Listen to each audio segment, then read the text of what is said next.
And we are joined now by Molly White, researcher, software engineer, and the woman behind the citation needed newsletter covering the crypto industry. Molly, thanks so much for coming on the show today. Thanks for having me. So let's just go back to the election a bit. Can you talk a little bit about crypto spending and how much money was poured into this election on both sides of the presidential race, and just more than the presidential race, even in major Senate elections like in Ohio, that comes to mind. Yeah, so the crypto industry spent really heavily on mostly congressional races, actually, as you mentioned, this election cycle. They raised over $200 million and they spent more than 130 million of that on congressional races. Some of them were really big ticket races, like the $40 million they spent in the Ohio Senate race.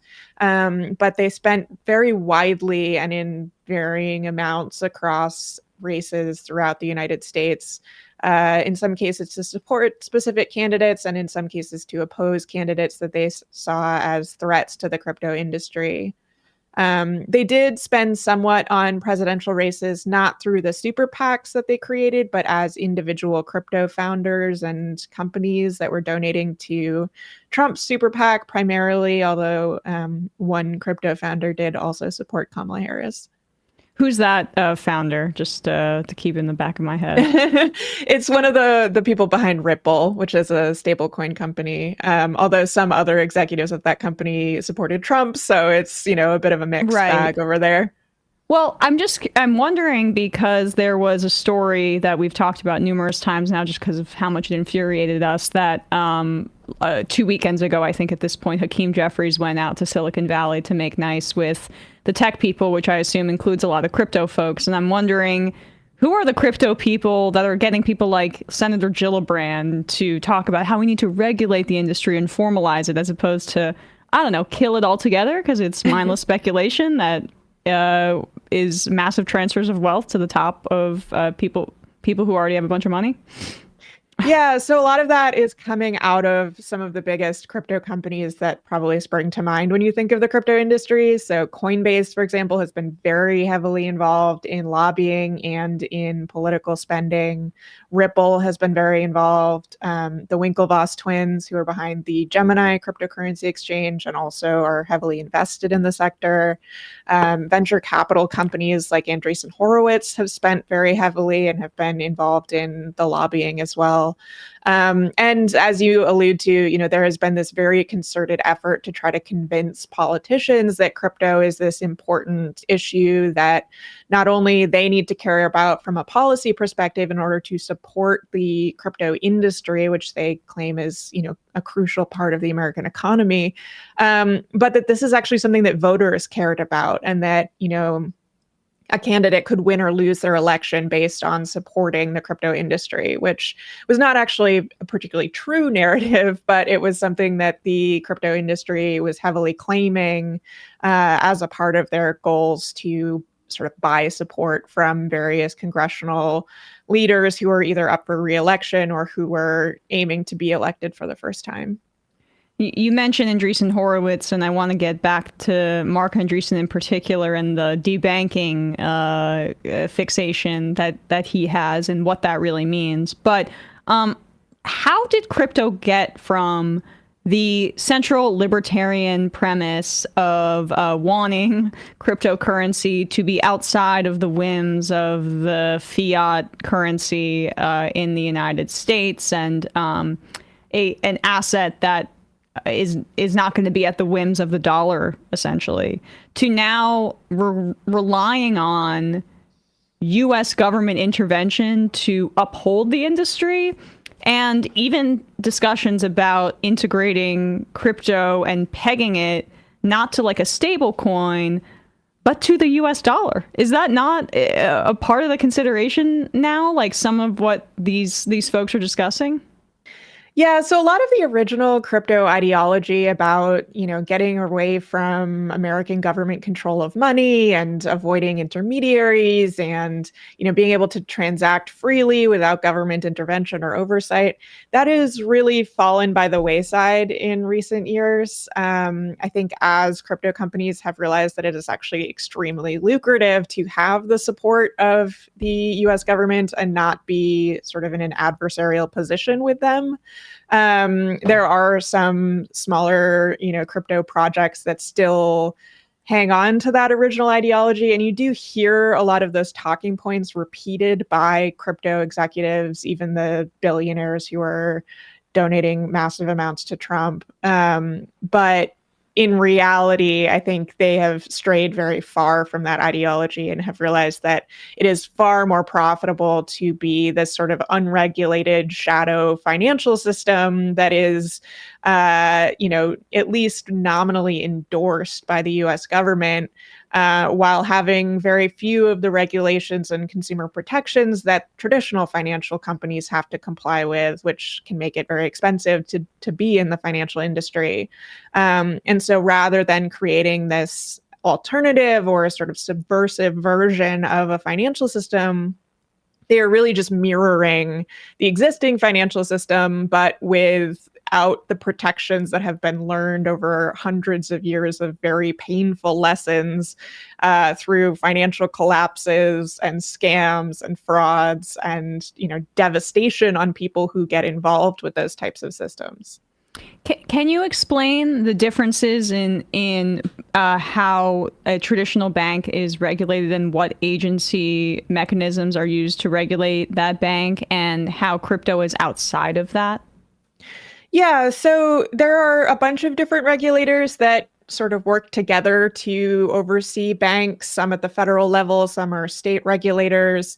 But, the long and short of it is that you can open a bank account, you can put your money in there, you can have a lot of trust in your bank without having to do an enormous amount of like due diligence on whichever bank you choose because everything is backstopped by the federal government. And so if your bank collapses, you're going to be fine because, up to $250,000 per bank account is insured by the FDIC, which is a federal agency. And so people trust very much in the US banking system because no one has lost money since the FDIC was instituted, despite the Although fact that SoftBank, we saw them trying to skirt some of those requirements too, if you recall, right? People putting a little under 250K in a bunch of bank accounts. So they still try, but yeah, regular people are more protected. right. And of course, people who, invest in banks sometimes lose money if banks collapse and things like that, but depositors are protected up to that amount. Right. And so people trust in their banks. But there has been separation between what banks are allowed to do and what crypto companies might like to do. And so there have been these firewalls between banks sort of embracing cryptocurrency activities. And so, for example, when a bank has said, we want to offer customers the ability to buy Bitcoin right from their mobile banking app where they deposit their paycheck, the FDIC has said, I don't know about that. Let's ask a bunch of questions, maybe ask you to hold off on that while we investigate regulations. Banks were trying to put Bitcoin ATM kiosks in their lobbies. There were all of these efforts that the FDIC put the brakes on, and other banking regulators have put the brakes on because of the concern that people will assume that, among other things, that their FDIC insurance applies to the Bitcoin that they purchase in their mobile banking app, which is not the case. And that people will believe that crypto companies that are offering services like this have the same backing and backstop as a bank account, which is very much not the case. And in fact, we have actually seen a lot of cryptocurrency companies try to mislead their customers into thinking that their accounts are just as safe as bank accounts. For example, with Celsius, which was a crypto company that collapsed and went bankrupt because of massive fraud behind the company. The CEO is currently pleaded guilty in the United States and is going to be sentenced to prison time, most likely. And they were basically claiming to customers that their assets were as safe or even safer than those in a bank account, which is plainly not the case. Right. And that 250K threshold that you describe, that was under Dodd-Frank, right? Where that protected folks after the financial collapse up to that amount when they were banking, up to 250K, as you mentioned. But we still haven't reinstated Glass-Steagall, right? Which prevents these banks from gambling with depositor money in some of these riskier ways. Dodd-Frank did do a good job there, but like, what is the risk now of further potentially allowing these banks to further integrate themselves with the crypto industry, as you described? Like, if I'm going to open my Bank of America app, and like when I open my Venmo app, which is just about individual transactions, it gives you the opportunity to buy crypto. Is that on the table where I'm going to open my TD Bank app or whatever, or Chase, and they're going to say, hey, you want to put a portion of your savings into crypto? I suspect we'll be seeing that very soon. The regulations on what banks are allowed to do, how traditional finance is allowed to become sort of enmeshed with the cryptocurrency industry, are very much under attack right now, largely because of this campaign, this lobbying from the crypto industry, which would love to see those firewalls that prevent banks from getting hung up in the crypto industry torn down so that they can get access to more customers. We have seen those firewalls actually work reasonably well so far. So, for example, in 2022, FTX collapsed, trillions of dollars went missing. Customers were financially devastated if they had cryptocurrency with FTX. And even those who didn't were devastated because the entire crypto market plummeted in connection to that collapse. But everyday people, who had their money in a bank account or who had money in the stock market or, were uninvolved with the cryptocurrency industry probably wouldn't have noticed if it wasn't for, newspaper headlines about Sam Bankman-Fried. And that's because there was no contagion with the banking system, with large parts of traditional finance. And the goal from the cryptocurrency industry is to reduce that firewall so that honestly, that kind of contagion could very well happen the next time around. And as we've seen from the history of the cryptocurrency industry, these collapses are common. It's a cycle where crypto grows to new heights, prices go even higher than they ever did, and they crash even further than they did the last time around. And despite this happening over and over and over again, we're now getting calls for less regulation in the crypto industry, more access to customers of banks and other financial institutions. We're seeing traditional finance embrace crypto through the offering of Bitcoin ETFs and other sort of traditional finance adjacent products that you can buy through your brokerage account. So this type of contagion, I think, is a very, very dangerous possibility in the next handful of years. Can you explain or expand a little bit more on traditional banks creeping more and more into integrating themselves with crypto? We're seeing, I saw another great crypto writer and contributor to the AM Quickie, Jacob Silverman, pointing out that certain pension funds are becoming exposed to crypto as we speak. What are the mechanisms by which traditional banks are already using crypto and integrating it in, and in addition to the ones that we just talked about, how else would this work? I mean, it's kind of any way you can imagine. They're sort of trying to integrate it in sort of any possible way. We've seen banks talking about offering loans against cryptocurrencies, so you could potentially put your Bitcoin up and borrow US dollars against that, for example. Crypto companies already do this. I'm sorry. Just would that be mortgages? It would be anything you wanted to get a loan for. So potentially mortgages, yes.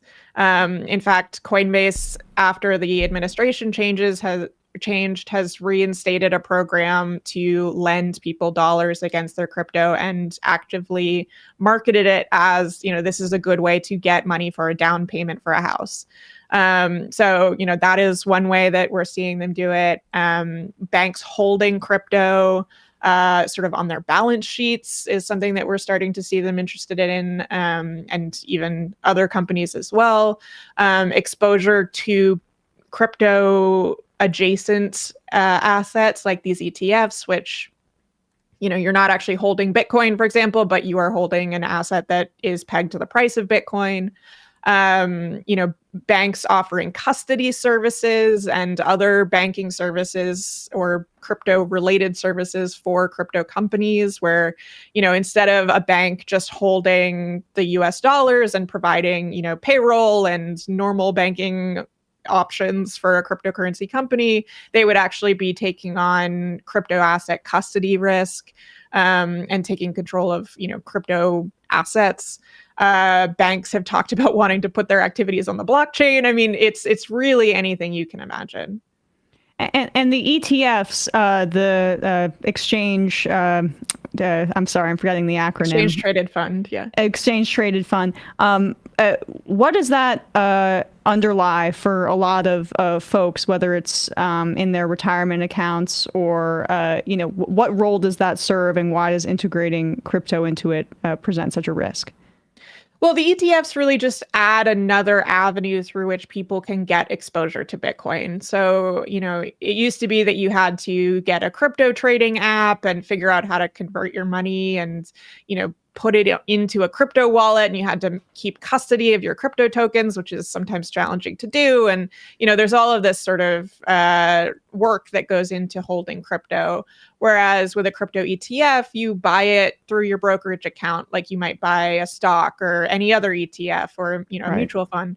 And this has added sort of new ways for people and also institutions to get exposure to cryptocurrency. And it also means that as we're seeing more funds being built out, I think there is additional risk that we're seeing people who have exposure to cryptocurrency without necessarily realizing it. Meaning that, there are these sort of combined funds, index funds that are beginning to incorporate these products. We even saw, there's a company called MicroStrategy, which is ostensibly a software company, but it's mostly just a holding company for Bitcoin. And they were recently added to the top NASDAQ index, meaning that if you hold, an index fund that, has a basket of NASDAQ traded stocks in it, you might have access or exposure to Bitcoin volatility because one of those companies is in that index fund. And so, increasingly we're seeing these sort of venues through which people end up with exposure to crypto companies without necessarily even realizing it, or being made fully aware of the risks involved with those types of assets. How is not notifying people who may have, say, their retirement invested in this kind of thing? How is that legal that they can basically incorporate a highly speculative, volatile asset into people's savings and that not be something that they're notified about? Yeah, I mean, it's hard to say, I guess. I mean, I think a lot of the time it's really just people are not reading the fine print. And so, you of course can go and look at exactly which stocks are in your index fund, but people don't always do that. Right. And then there's, other ways that this exposure is added that people just may not understand. So, for example, pension funds, buying some amount of cryptocurrency or cryptocurrency ETFs, and then including those as, a part of the basket of assets that they use for the retirement fund. That's something that we're beginning to see. We even saw it, as sort of a warning sign during the FTX collapse, where a Canadian pension fund had exposure to, basically the FTX collapse and lost money as a result of it. And yet it's something that we're seeing actively marketed to pension fund providers, to retirement account managers, and so on, as a good way to, potentially save for retirement, which is alarming. And can you just explain a bit more why banks would want to get more involved in this, get in on the fun? I mean, a lot of it's sometimes this isn't the easiest thing for me to understand, so I appreciate you working with me, but the so many of the people that bought these, like Bitcoin, got in really early and bought it in bulk. And a lot of this is just to drive up their asset. Right. And so if the banks didn't get in on this as early, what is their incentive to get in on the fund now? Is it just because more coins keep getting created and they can then buy it up in bulk and use it as a speculative asset? Is that the goal?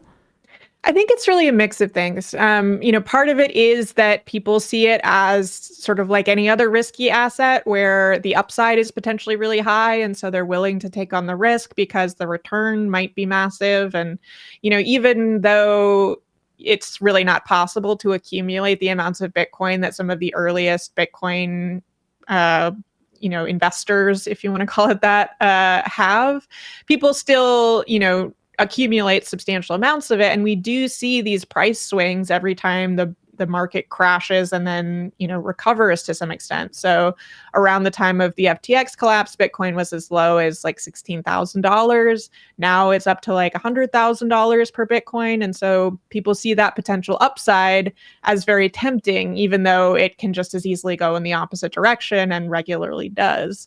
But I think a lot of it is also just there is so much hype around cryptocurrency, and banks are afraid of being seen as old-fashioned or slow to follow the latest financial trends. They want to communicate to their customers that they're cutting edge and that they are, trying to incorporate all of this new fancy technology, and crypto is a way for them to do that.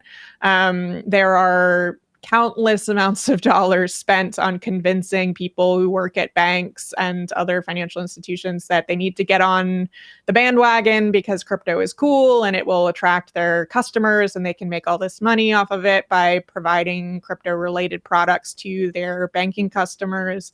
And I think that drives a lot of it as this sort of FOMO end of things, which retail investors are probably very familiar with, but is very prevalent throughout, industries as well, where people feel like they don't want to be the old fuddy-duddy bank that's just offering boring old loans. They could be getting into this crypto thing, which they've been told is the future of finance. Well, I am old enough to remember, and in fact, part of my political coming of age was the Great Recession and the greed of the banks and this high level of risky speculation and derivatives trading that also incorporated a very risky asset into parts of banking that created the amount of risk that resulted in the crash, right? And so this is my overall question is does this have the capacity to crash our economy? Maybe you can answer now, or if they get their way, or neither, or both. Yeah, I mean, I do think, unfortunately, that there is a serious amount of risk here. I suspect with the current level of integration, even if crypto went through a collapse that we saw just a couple years ago, we would not see a Great Recession style contagion.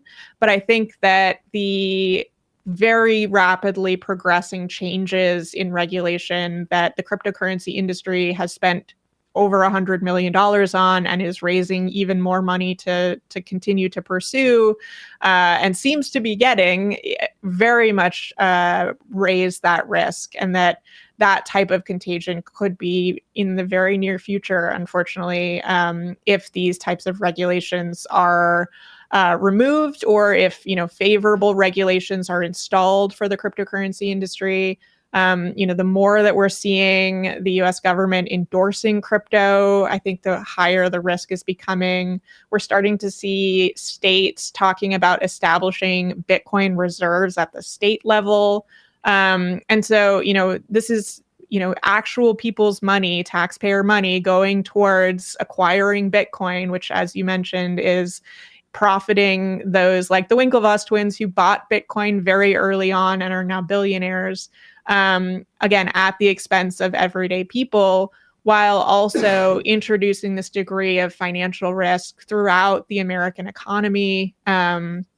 and honestly further, that could be devastating during a future collapse. So I am very concerned about the type of risk that we are rapidly taking on. And then it's a good opportunity to talk about Andreessen Horowitz, and we covered it on our show. Mark Andreessen in November went on to the Joe Rogan podcast, which is the tech oligarch propaganda show, and he was or VC, pick your poison. He was saying that Elizabeth Warren is personally debanking all of us and coming after us and targeting us politically. She does not head the CFPB. But Elon Musk is taking a hammer to the agency that has returned $21 billion to consumers who were victimized by corporate greed, and banking greed. And then he went on, and now he's basically claiming that his business in particular is being targeted, and you mentioned their holdings in crypto. What is this debanking thing all about, and why are billionaire crypto holders like Andreessen fixated on changing those regulations? Yeah, so there has been this narrative coming out of the cryptocurrency industry that they are being systematically debanked by banking regulators and by agencies like the CFPB and by the Biden administration in general, through a campaign in which basically the administration and regulators were pressuring banks to deny banking services to anyone and any company in the cryptocurrency industry. And they've really sort of co-opted this term of debanking, which is, this idea where someone is improperly denied a bank account due to, their race, their religion, their economic status, any number of things, not based on their actual risk profile, but just because the bank decides they don't want to work with them for sort of discriminatory reasons. The crypto industry is claiming that they are being discriminated against and debanked in this same way, when in reality, most of the documents that they have provided that they claim show, hard evidence of this debanking campaign really show regulators trying to evaluate the risk of banks offering crypto products themselves. Like I said, the Bitcoin ATMs in the bank lobby and the crypto purchases in your banking app that sound like they're covered by FDIC insurance. There has been pretty little in the way of evidence that there is any sort of campaign to systematically debank the crypto industry. And in reality, it seems like banks basically doing their own risk assessments and saying, this crypto company is too risky for us to take on as a customer. You're going to have to look elsewhere, which is a legal thing to do. Banks are not required to provide services to every customer. They just can't deny them for discriminatory reasons.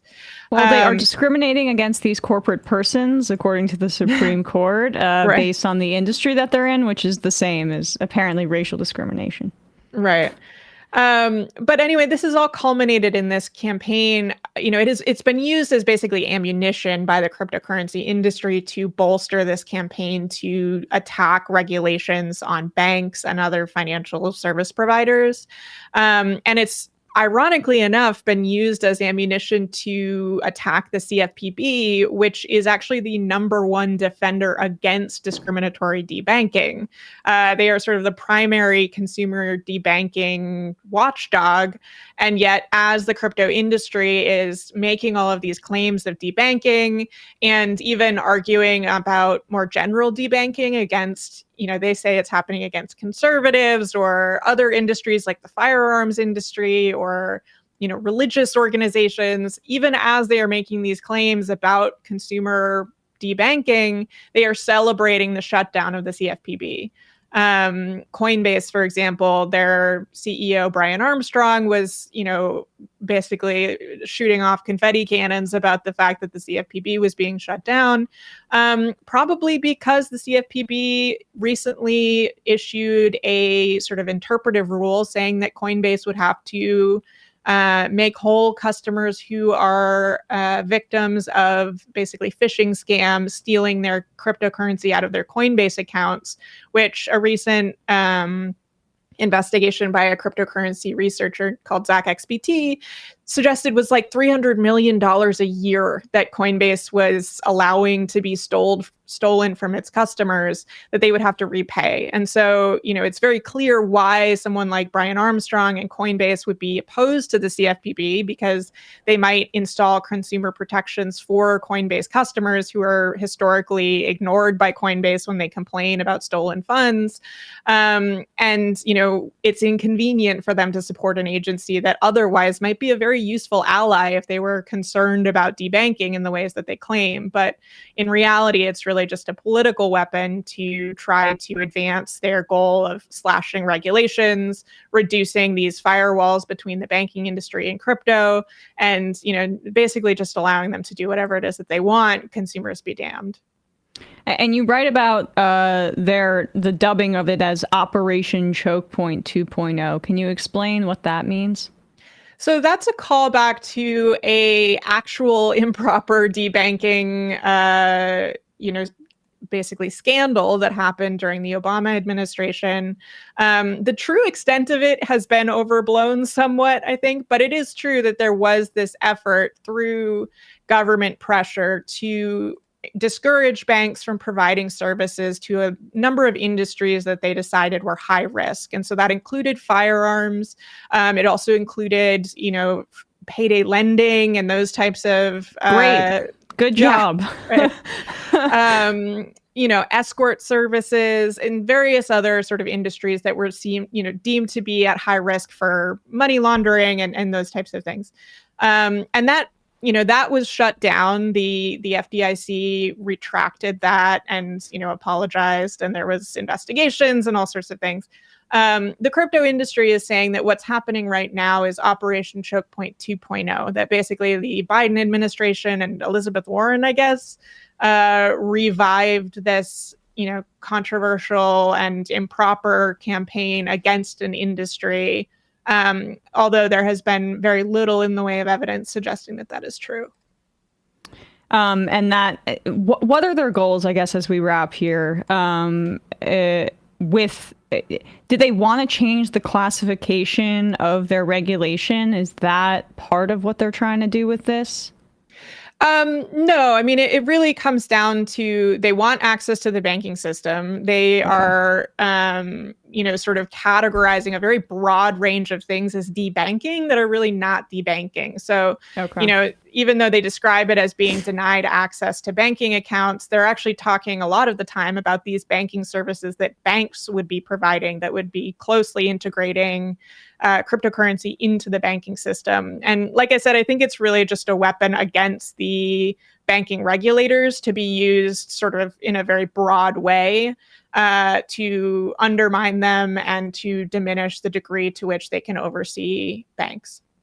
Gotcha. Well, Molly White, really appreciate your time today. Your work on researching crypto, sometimes I have to read it a few times to fully get it because you're so technical and smart, but it really helps. And so I'd encourage everybody to go check out the Citation Needed newsletter. We'll put a link to that below down in the description wherever people are listening to or watching this. Thanks so much for your time today.